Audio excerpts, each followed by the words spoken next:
Ամերիկայի Միացյալ Նահանգներին ու Եվրոպական միությանը էստի համեցեքով հարավային Կովկաս հրավիրող Ալիևը հյուրընկալել է Իրանի արտաքին գերատեսչության ղեկավար Արաղչիին։ Մինչև Ադրբեջան այցելելը Արաղչին գրառում էր արել, հայտնելով, թե տարածաշրջանում խաղաղության ձևավորման ժամանակաշրջանն է։ Ըստ վերլուծաբանների, ակնհայտ է, որ Իրանի համար անընդունելի է իր կարմիր գծերին մոտ Արևմուտքի ներկայությունը։ Իրանի համար անընդունելի է նաև իր հյուսիսային հարևաններից՝ Հայաստանից, Վրաստանից, Ռուսաստանից կտրվելը։ Կայուն խաղաղության հասնելը պահանջում է համապարփակ մոտեցում, հրաժարում հարևանների կենսական շահերը, տեղական կարողությունների օգտագործումն անտեսող ծրագրերից։ Այս փոխկապված անվտանգությունը պարտադրում է, որ խոհեմությամբ թույլ չտանք, որպեսզի օտար ուժերը, որոնց շահը կայունության խաթարումն է, ներթափանցեն երկու երկրների եղբայրական հարաբերությունների մեջ։ Տարածաշրջանային հարցերն ավելի շատ արևմտյան հարթակներում կամ տետատետ Հայաստանի հետ լուծել ցանկացող Ադրբեջան իր արտաքին գործերի նախարարի մակարդակով առաջարկել է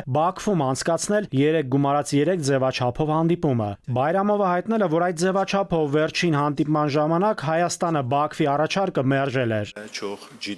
Այժմ իրավիճակը փոխվել է եւ այդ հանդիպումների կազմակերպումը քննարկվում է այլ ուղիներով։ Կարծում ենք Հայաստանը որևէ պատճառ չունի չընդունելու Ադրբեջանի առաջարկը։ Դոհայում Հայաստանի անվտանգության խորհրդի քարտուղարը թեև մեկ անգամ հակադարձեց Հաջիևին, հայտնելով, թե Միջանցք եզրույթը անընդունելի է Հայաստանի համար, այդուամենայնիվ Ալիևի օգնական Հաջիևը դրանից հետո էլ մի քանի անգամ հորդորջաց Զանգեզուրի Միջանցք տերմինը։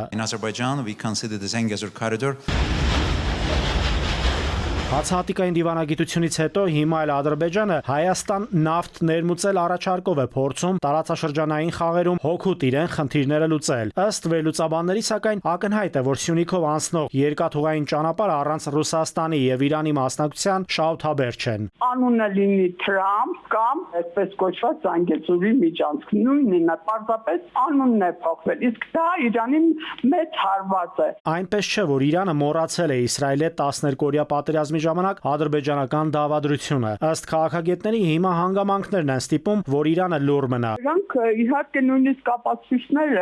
եղավ, պարզապես հիմա Իրանը այն վիճակում չէ, որ տարբեր ճակատներում պատերազմներ։ Իրանն իր հակառակորդներին կոշտ պատասխան է տալիս, երբ պահը հարմար է։ Իրանի թիկունքում դավեր նյութող Ադրբեջանի եւ ընդհանրապես թուրք-ադրբեջանական տանդեմի նպատակն ըստ իրանագետների միշտ եղել է Իրանում բնակվող թյուրքալեզուների միջոցով Իրանի մասնատումը։ Հիմա էլ ըստ արևելագետների գործընթացը ակտիվորեն շարունակվում է։ Իրանը, որն ունի աշխարհի լավագույն հետախուզությունը, հաճախակի է որսում իսրայել-ադրբեջանական ռազմական գործակցության մասին տեղեկությունները։ Բացի այդ, նոր չէ, որ Ադրբեջանը Իրանի հետ սահմանին ամրակայում է իր դիրքերը, կառուցում նոր զորանոցներ։ Նաիրի Մուրադյան, ժամը լրատվական։